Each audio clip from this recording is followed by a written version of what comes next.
Film की शुरुआत fin नाम के एक युवक को दिखाकर होती है जो अभी अभी अपनी नींद से जागा है। वह अपने बड़े भाई जेक और अपने भाई की गर्लफ्रेंड मिया के साथ एक ही घर में रहता है। फिन का जीवन अन्य युवकों की तरह अच्छा नहीं था। उसके पिता विदेश में काम करते थे और उसकी माँ की मृत्यु तब हो गई थी जब वह एक बच्चा था। फिन रोजाना स्कूल जाता है और कभी स्कूल नहीं छोड़ता। पढ़ाई के बजाय वह अपने दोस्तों वाइटली और जोएल के साथ स्कूल में सभी को परेशान करता है। एक महिला शिक्षिका को उसके लाल जैकेट वाले दोस्त द्वारा डिनर के लिए परेशान किया जाता है। वाइटली, उसका लाल जैकेट वाला दोस्त, इन तीन छात्रों में सबसे बदतमीज है।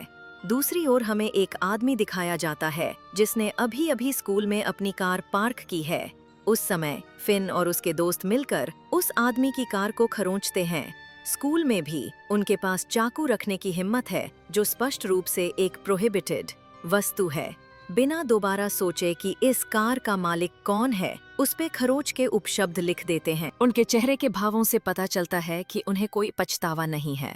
जिम क्लास के दौरान फिन अपने अशिष्ट व्यवहार के कारण जानबूझकर खेल की पोशाक नहीं लाता। माफी मांगने के बजाय फिन अपने जिम शिक्षक का अपमानजनक शब्दों के साथ अपमान करता है।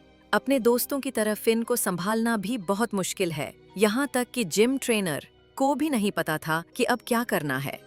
दोपहर में फिन को उसके भाई की गर्लफ्रेंड मिया द्वारा उनके साथ तैराकी करने के लिए आमंत्रित किया जाता है। मिया, जो जेक के साथ डेटिंग कर रही है, पहले से ही एक घर में रहती है क्योंकि मिया का अपनी माँ के साथ बुरा रिश्ता है। बात यह है कि तीनों बिना किसी पारिवारिक नियंत्रण के रहते हैं। परिणाम स्वरूप उनका व्यवहार अनियंत्रित है और वे जो चाहें वह कर सकते हैं। अगले दिन स्कूल में एक नया भाषा शिक्षक मिस्टर गेल आता है। स्कूल में मिस्टर गेल का पहला दिन का पढ़ाना इतना अच्छा नहीं था, और भी बुरी बात ये थी कि जब वे सिर्फ इस बारे में समझा रहा था कि कौन सी किताबों का उपयोग करना है, जोएल तुरंत मिस्टर गेल का मजाक उड़ाता है और उस पर जोर से चिल्लाता है। अच्छे से स्वीकार किए जाने के बजाय मिस्टर गेल को बदबूदार कहा जाता है और अपने ही छात्रों द्वारा उसका मजाक उड़ाया जाता है, भले ही उसका इरादा अपने छात्रों को शिक्षा प्रदान करने का बहुत अच्छा था। वाइटली, जो कक्षा में था, वह भी कुर्सी पर चढ़ जाता है और मिस्टर गेल की चिल्लाहट की परवाह नहीं करता। तुरंत जोएल सीधे कक्षा के सामने जाता है और मिस्टर गेल के बालों में च्यूइंग गम लगा देता है। अगर ऐसा है तो कोई भी शिक्षक निस्संदेह गुस्सा होगा, चाहे वह लड़की छात्र हो या लड़का छात्र। पूरी कक्षा समान रूप से अशिष्ट है। मिस्टर गेल गुस्से में था और अपनी भावनाओं को नियंत्रित करते हुए बड़बड़ाता है। दूसरी ओर वाइटली को मिस्टर गेल के लिए खेद नहीं था और उसने उसे लड़ाई के लिए चुनौती दी। वाइटली मिस्टर गेल की नज़र से खुश नहीं था जो उस पर केंद्रित थी, लेकिन मिस्टर गेल उसे नज़रअंदाज करता है और अपने छात्रों को समझाना जारी रखता है कि वे क्या पढ़ने जा रहे हैं। वास्तव में जब फिन घर पर होता है तो वह काफी शांत रहता है। वह अपने भाई या मिया से भी बहुत बात नहीं करता। फिन सुबह स्कूल जाने से पहले नाश्ता करता है। आज उसका 16वां जन्मदिन था और मिया तुरंत उसे बधाई देती है। दूसरी ओर जेक कोई बधाई नहीं देता। जेक यहाँ तक कि फिन को अपनी जगह खोजने और उनके साथ रहना बंद करने के लिए कहता है। इस बात पर मिया को जेक के कथन के लिए पछतावा होता है और फिन तुरंत जवाब देता है कि यह घर उनके पिता का है। वह अपने ही भाई से परेशान है जो सिर्फ इसलिए अच्छा व्यवहार करता है क्योंकि वह घर का किराया देता है।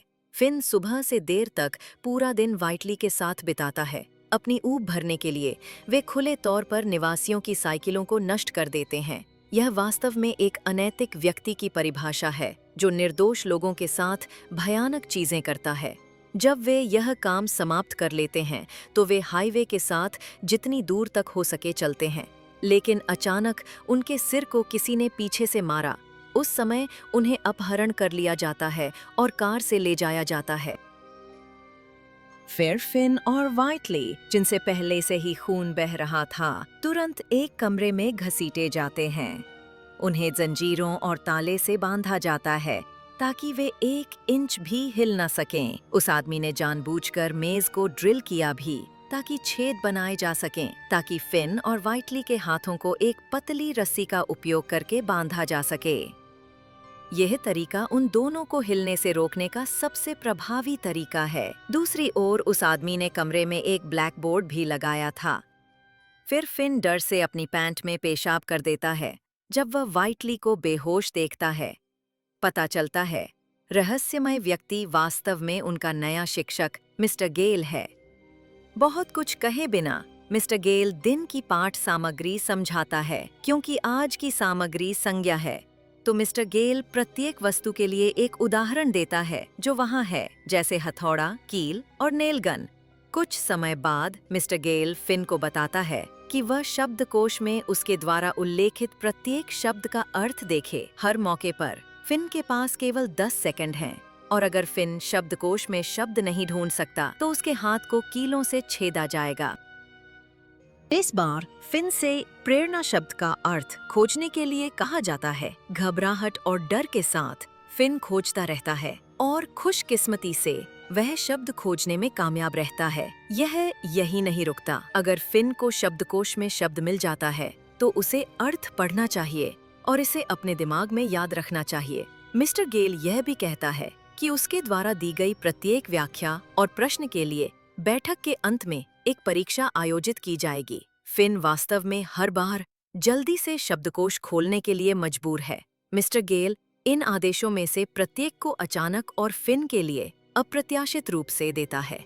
मिस्टर गेल का मानना है कि सीखने की गतिविधियों में प्रेरणा की आवश्यकता होती है, इसलिए उसके पास अपने अशिष्ट छात्रों को प्रेरित करने का अपना तरीका है। फिर फिन मिस्टर गेल को बताता है कि व्हाइटली लंबे समय से मर रहा है और बेहोश है। हालांकि मिस्टर गेल इसके बजाय फिन के मुंह पर टेप लगाता है और उसके हाथ को कीलों से छेदता है। वह कहता है कि फिन इस कक्षा के सार को बिल्कुल नहीं समझता। मिस्टर गेल चाहता है कि उसके छात्र महसूस करें कि दर्द क्या कहलाता है, क्योंकि जीवन में कुछ भी बिना दर्द के नहीं मिलता। यह संभव है कि मिस्टर गेल के सीखने के तरीके ने एक नया पाठ्यक्रम लागू किया है।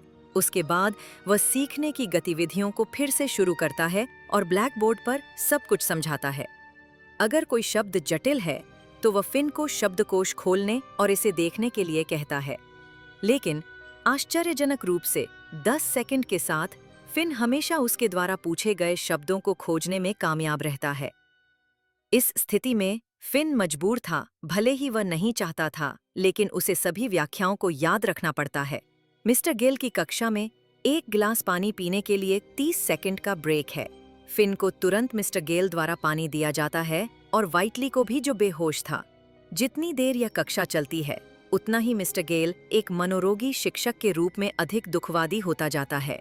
इस बार चुनौती और भी जटिल हो जाती है और फिन को केवल 7 सेकंड में प्रत्येक शब्द खोजने के लिए कहा जाता है।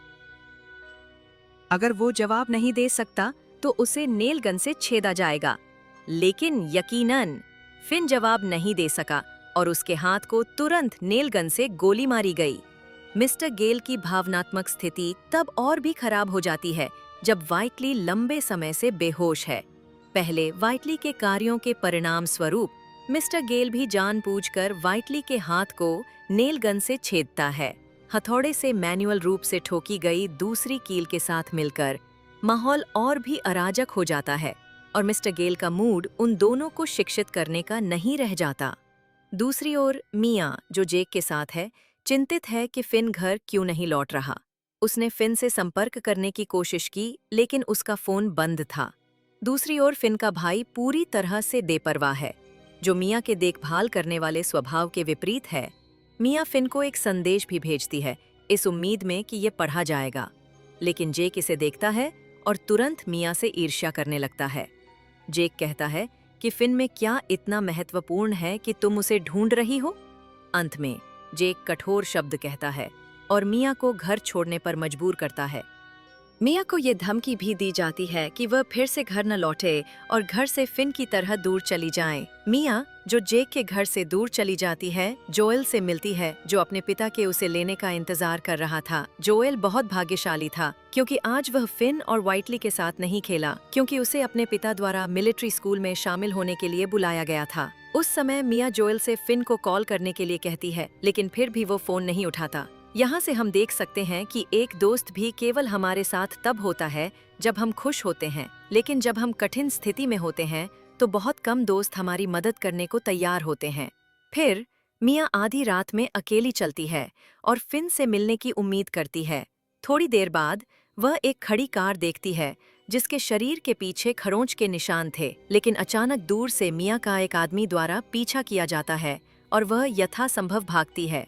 दुर्भाग्य से वह उस आदमी द्वारा पकड़ी जाती है और यह स्पष्ट था कि वह आदमी मिस्टर गेल था।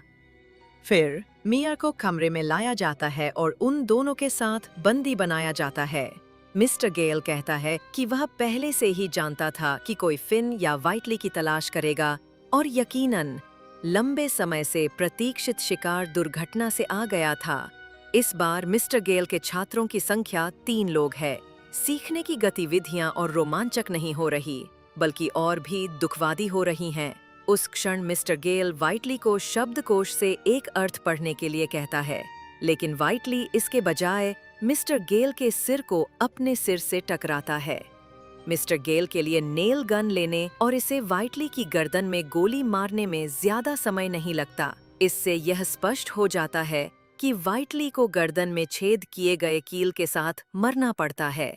इस तरह की हिस्टेरिकल स्थितियों में मिस्टर गेल कहता है कि वह इस तरह बनने में सक्षम था क्योंकि उसके माता-पिता की मांगें थीं, जिन्होंने उसे बहुत अधिक पढ़ाई करने के लिए मजबूर किया। इसलिए अगर ऐसे छात्र हैं जो आलसी हैं, तो वह इस तरह के क्रूर तरीके से शिक्षा प्रदान करता है।